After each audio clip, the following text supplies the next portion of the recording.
Halo semua, balik lagi di Sumur Gadget. Oke, sekarang di depan gua udah kedatangan laptop entry level dari Acer. Yang ini tuh menurut gua masih bener-bener fresh ya. Ini adalah Acer Aspire 3 A314. Yang menarik ya, laptop ini udah pakai prosesor Ryzen 3 7320U terbaru. Ya udah nggak usah lama lagi, yuk kita bahas. Pertama, gue mau bahas dari spesifikasinya dulu. Untuk prosesor pakai AMD Ryzen 3 7320U dengan fabrikasi di 6 nanometer. Untuk codename-nya itu di Mendocino. Prosesor ini punya 4 core dengan 8 thread, dan untuk TDP-nya sendiri defaultnya ada di 15 watt. Lalu untuk L3 case-nya ada di 4 MB. Untuk integrated grafiknya dia pakai AMD Radeon 610M dengan arsitektur RDNA 2 dan punya 128 stream prosesor. Integrated grafiknya ini udah mendukung ray tracing dan video accelerator EV1 ya. Lalu untuk VRAM-nya ada di 512 MB, tapi sayangnya aja untuk VRAM-nya kita nggak bisa ubah. Next, untuk RAM-nya kita dikasih 8 GB LPDDR5 dual channel dengan speed di 5500 MHz. Sayangnya aja untuk RAM-nya ini onboard ya, jadi nggak bisa di-upgrade lagi. Untuk kapasitas RAM-nya yang bisa dipakai setelah kepotong dari VRAM integrated GPU-nya ada di 7,2 GB-an. Lanjut ke bagian storage, di sini kita dikasih SSD NVMe M2 Gen 3 dengan kapasitas di 512 GB. Lalu juga laptop ini kita udah pasti dikasih Office Home and Student 2021 dan udah pakai Windows 11 Home. Dari segi desain, menurut gua ini adalah desain laptop entry level paling ganteng ya. Karena desain laptop ini tuh dibuat clean gitu dengan ada tulisan Aspire yang dibuat dengan font tipis dan simple kayak gini. Dari segi bentuk juga ini agak sedikit boxy yang mana ngasih kesan premium. Nggak cuman tampilan aja, tapi dari build quality ini udah lumayan oke loh. Di bagian covernya laptop ini udah pakai bahan aluminium yang ngebuat feel jadi lebih mahal, tapi sengaja untuk di bagian bawahnya dia masih pakai bahan polikarbonat. Tapi untuk overall build quality-nya ini udah solid kok.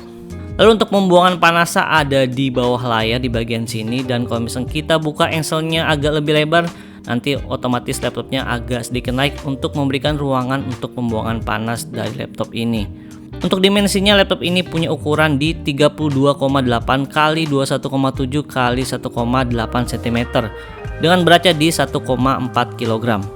Next, sekarang kita bahas untuk port-portnya di bagian kanan dulu deh. Kita dikasih 3,5 mm combo audio jack, lalu ada USB 3.2 Type A Gen 1 dan ada port DC juga. Lalu di bagian sebelah kiri ada port HDMI 2.1, lalu ada USB 3.2 Type A Gen 1, lalu port charging dan ada port USB Type C 3.1. Untuk USB Type C ini udah full function ya.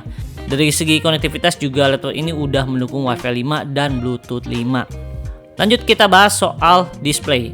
Untuk layarnya berukuran 14 inch dengan resolusi di HD yaitu 1366 x 768. Dan udah ada fitur Acer Comfy View-nya juga.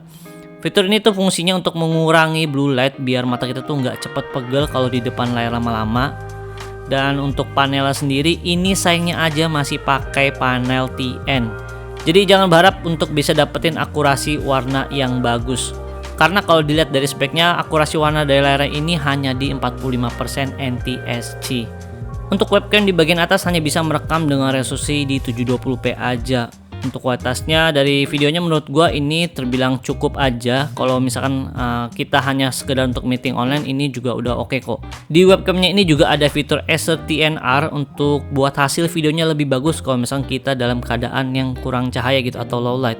Dan dia juga ada fitur Acer Purified Voice untuk noise cancellingnya. Jadi harusnya untuk suara mic-nya jadi lebih bersih. Lanjut ke bagian keyboard. Overall untuk feel ketik-ketik di sini tuh lumayan enak, cuman sayangnya aja dia nggak ada backlit. Ini menurut gua hal yang wajar ya, karena mengingat harga di laptop ini tuh masuk ke entry level.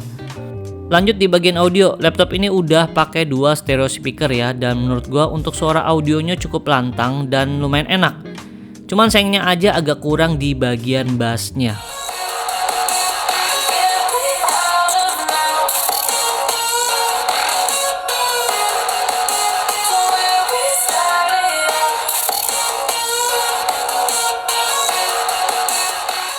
Sekarang kita masuk ke pengujian benchmark CPU. Kita mulai dari Cinebench R15. Untuk multicore-nya dapat di 639 dan untuk single core-nya dapat di 156. Lanjut Cinebench R20. Untuk multicore-nya dapat di 1800 dan untuk single core-nya dapat poin di 410. Lanjut sekarang tes benchmark untuk bagian storage. Untuk read-nya ada di 1739 dan write-nya di 1698. Untuk sebuah SSD NVMe ini udah lumayan kenceng kok. Nah sekarang gue mau bahas bagaimana penggunaan harian untuk content creation. Software yang pertama adalah Blender. Gue coba tes demo Classroom. Untuk CPU tesnya selesai dalam waktu 20 menit 46 detik. Lalu gue coba juga untuk render demo BMW. Hasilnya selesai dalam waktu 9 menit 24 detik. Ini semua menggunakan CPU compute ya. Lanjut software yang kedua, Adobe Premiere Pro 2023. Di sini gua render project 1080p dengan durasi 11 menit.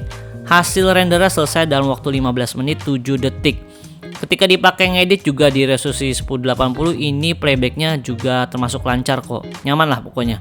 Software yang ketiga, Adobe Photoshop. Di sini gua coba buat desain thumbnail YouTube. Secara performa ini nyaman ya. Cuman emang dari segi kualitas warna agak kurang. Saran gua kalau misalnya mau editing foto di sini pastiin kalian punya external monitor dengan akurasi warna yang bagus. Sekarang kita masuk ke pengujian di game. Di sini gue coba main 2 game aja. Yang pertama Valorant dan yang kedua GTA 5. Untuk Valorant, di sini gue settingan grafiknya di low ya. Untuk FPS-nya bisa dapat mulai dari 80 sampai 150 FPS. Ketika gue pakai main satu match multiplayer, sayangnya aja gue ngalamin banyak stuttering dan menurut gue kurang lancar aja gitu. Nah lanjut game yang kedua, GTA 5 dengan settingan grafik di default atau normal. Untuk FPS-nya gue bisa dapat antara 41 sampai 56 FPS. Untuk game ini malah menurut gue lebih lancar ketimbang di Valorant. Jadi untuk GTA 5 bisa gue bilang ini ya lumayan playable lah. Gimana soal konsumsi daya baterai? Laptop ini punya baterai di 43 Wh dan untuk pemakaian standar kayak Office, streaming YouTube, browsing, laptop ini bisa bertahan kurang lebih di 9 jam. Udah termasuk irit banget menurut gua. Jadi bisa banget ya buat kalian yang mau pakai di luar ruangan yang jauh dari colokan listrik. Oke, sekarang kita masuk ke kesimpulan. Jadi laptop ini tuh cocoknya buat siapa sih? Laptop ini menurut gue cocok banget buat kalian yang masih pelajar atau kalian yang udah mahasiswa dengan penggunaan yang gak terlalu berat kayak contohnya Office. Dipakai untuk kantoran juga ini masih cocok kok karena desain dari laptop ini tuh menurut gue masih keren banget. Pasti dari kalian banyak yang nanya nih, dipakai untuk editing atau buat desain grafis masih enak atau enggak, bisa atau enggak. Sebenarnya untuk dipakai edit video atau desain grafis ini tuh bisa. Cuman balik lagi, kalau penggunaannya terlalu berat, laptop ini ya jelas kurang cocok. Dan saran gua kalau kalian mau pakai untuk desain grafis, kalau bisa kalian pakai external monitor yang punya akurasi warna yang bagus, biar hasilnya juga maksimal. Yang terakhir, untuk laptop ini dibanderol sekarang itu kalau misalkan kita cek di Tokopedia, harganya ada di sekitar 6,7 jutaan. Dengan harga segini kalian udah bisa dapat free Office Home and Student 2021 dan garansi resmi Acer Indonesia 3 tahun. Oke, paling segitu aja review Acer Aspire 3A314. Kalau kalian suka konten-konten gue, jangan lupa subscribe dan gak ketinggalan video-video terbaru dari gue. Gue Tian dari Sumur Gadget, pamit.